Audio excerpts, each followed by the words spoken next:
next presenter is a prolific solo artist, the co-founder of a little group called Broken Social Scene, and a little label called Arts and Crafts. Last year, he collaborated with our next Hall of Fame inductee, Andy Kim, and as if being one of the most influential figures in Canadian music wasn't enough, he just had his own art show at a gallery on Queen West. Please welcome the disturbingly talented Kevin Drew. Good evening. I'm here to speak about a dear friend of mine named Mr. Andy Kim. And when Andy asked me if I would do this months ago, I said, of course, I'm going to write you the greatest speech ever. And then 3 months ago when he told me, are you still up for it? I said, of course, I'm going to write you the greatest speech ever. And then last night I was like, shit, I did not write a speech at all. So that's because I can just go off the cuff and I can be real in the moment. That's the way most great things are done, and I can tell you that that's what Andy is to me. Beyond his career, which you will hear about and you will see, to be a friend of Andy Kim is like having a spiritual security guard. He's been incredible to me since I met him. He's always been there, and his stories have been exceptional, and his views on life have been exceptional. And the way that he approaches life with his emotion is truly what I like the most about him. He's not afraid to bawl in the middle of a dinner with 8 people right beside you where you have to say, it's just, it's a little emotional, it's cool, don't worry about it. And he really, truly is a child star. 16 years old, Montreal, went down to New York, went to the Brill building, talked his way in there, hooked up with Jeff Barry, who not only wrote great songs with him, but gave him some great advice, which was keep your publishing, kid. Kind of unheard of. Together they created Sugar Sugar, one of the greatest pop songs of all time. I actually tried to learn it last night, and I thought maybe I could do these recordings because I've had a little too much wine, and maybe it'd be funny if I just played recordings of myself trying to write Andy's speech. Now, I don't know if this is going to work because, of course, I skipped sound check because who goes to sound check? But let's see if this works. Hold on, here we go.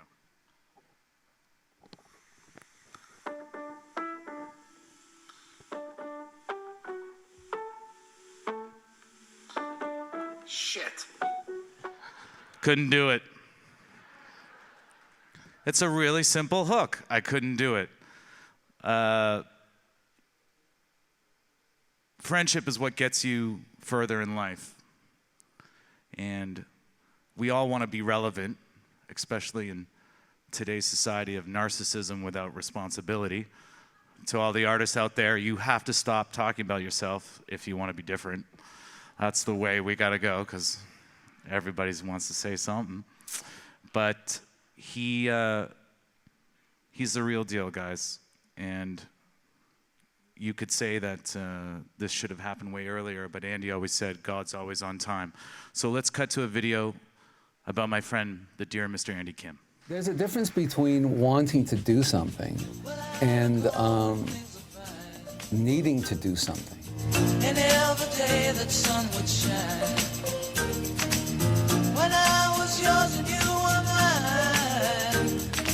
Baby, how'd we ever get this way? I went to New York. It was the closest to Montreal. My manager and I started our own publishing company, and I published my own tunes. And at that time, I started writing a song about a girlfriend I knew. And 6 months later, it sold over 1 million. And it went something like this. So in love we used to be.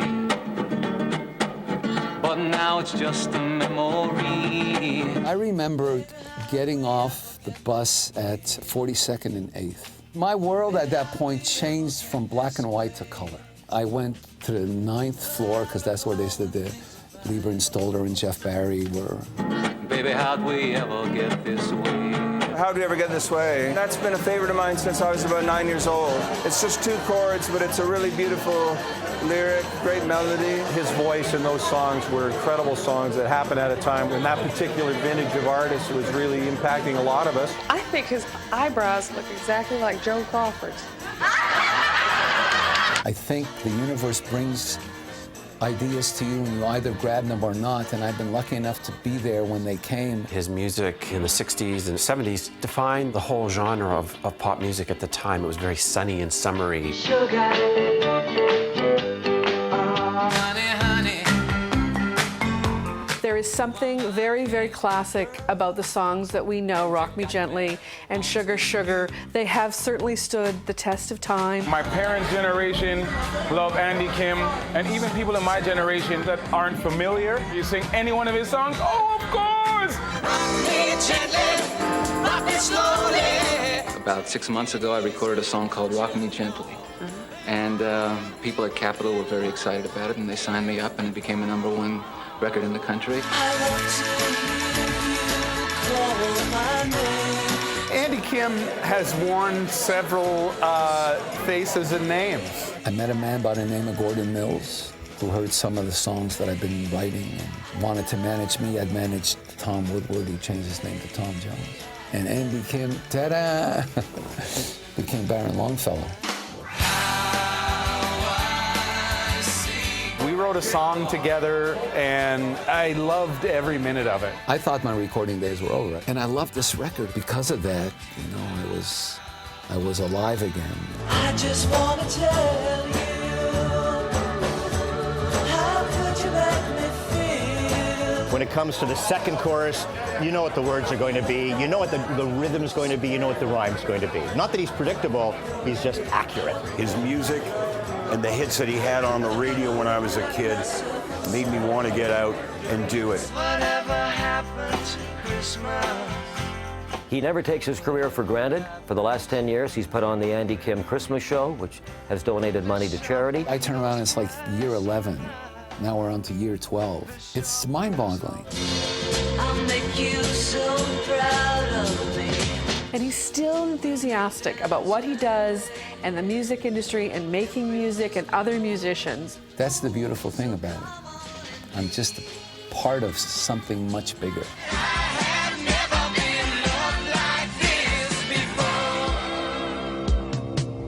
On behalf of not just hip-hop, but on behalf of the country, we salute you and we say congratulations. Andy Kim, a great performer and a great human being. We love you, buddy. It's fantastic that you are going to be in the Hall of Fame. A long time coming. Welcome. It's nice to have you here. Hopefully now the Juno will take notice and put you in their Hall of Fame too. You're a sweetheart, and I couldn't be happier for you.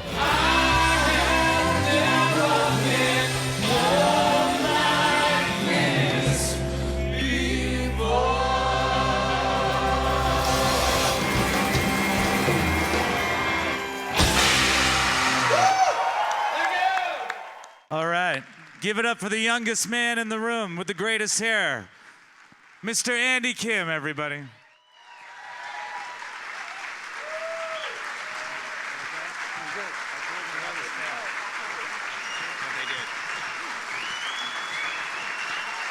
Thank you. Thank you. Merci beaucoup. Merci. Thank you. I have a hard time looking back when I see those pictures. Mes amis, ça fait longtemps que j'ai pas parlé français, d'accord? Je vais parler en anglais. It's really an honor for me to be here. And I'm here as the third of 4 brothers from Montreal, born to immigrants who came to Canada 30 years apart. But they loved Canada, and they taught their sons to love Canada. Growing up, I always wanted to be part of the playground of artists that I heard on my transistor radio, almost like Burton here. They were my whole world, to be honest with you. I was more concerned about the magic of songwriting and making records than any award or fame or money that I would eventually accumulate. So I went to New York City. That was before we actually had an industry here. I know Burton feels the same way. When I went to New York City, I went with the knowledge that all you really need in the music business is ignorance and confidence, and your success will be assured.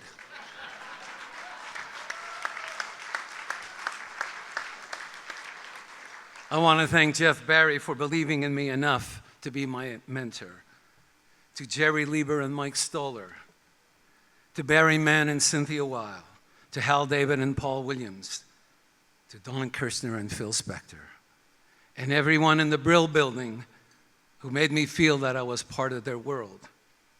Freddie the Man, who promoted my early Steed records. To Betty and Veronica for their sweet tooth. Thank you, Wilson Pickett, Ike and Tina Turner, and of course, Bob Marley, for adding your artistry to my music. To Al Khoury, the greatest promo man you could ever meet, for helping Rock Me Gently have an international life. On a personal note, to the few friends who understood the fading years of my career and let me be in the silence of my own silence, I thank them for that. 11 years ago, I was honored to be voted CMW Indie Artist of the Year, the song I wrote with Ed and produced by him as well.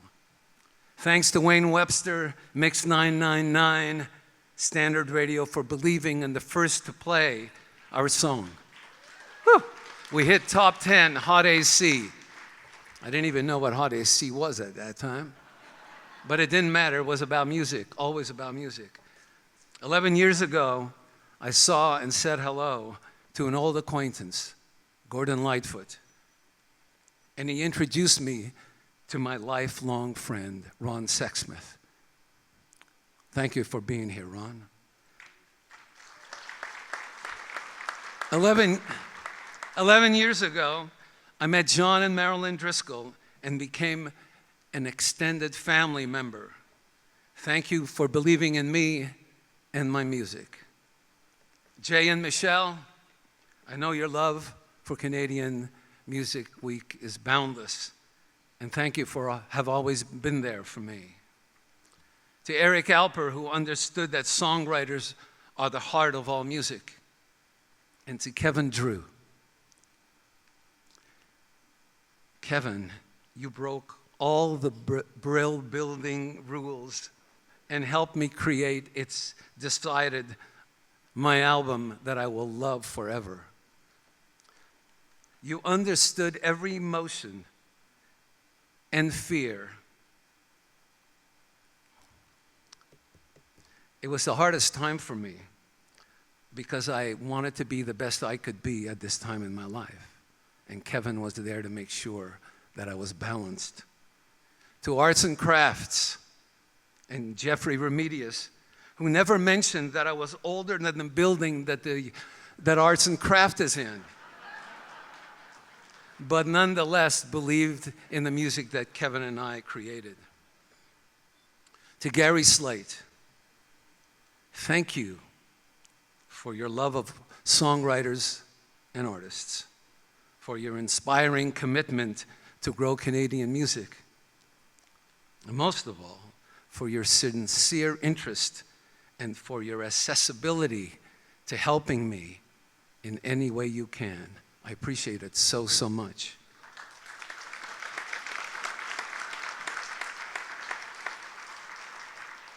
Thank you, Derek Ross and Slate Music. Thank you, Neil Dixon. I still have the voicemail and you calling to tell me about this evening.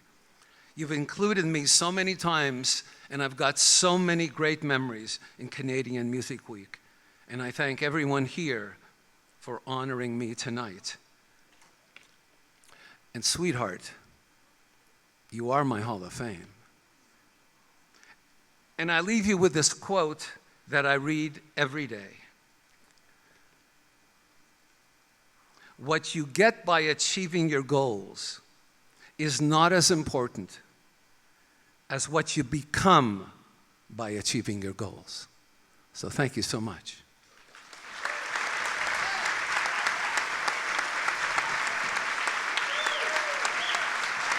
Thank you. Thank you. God bless you.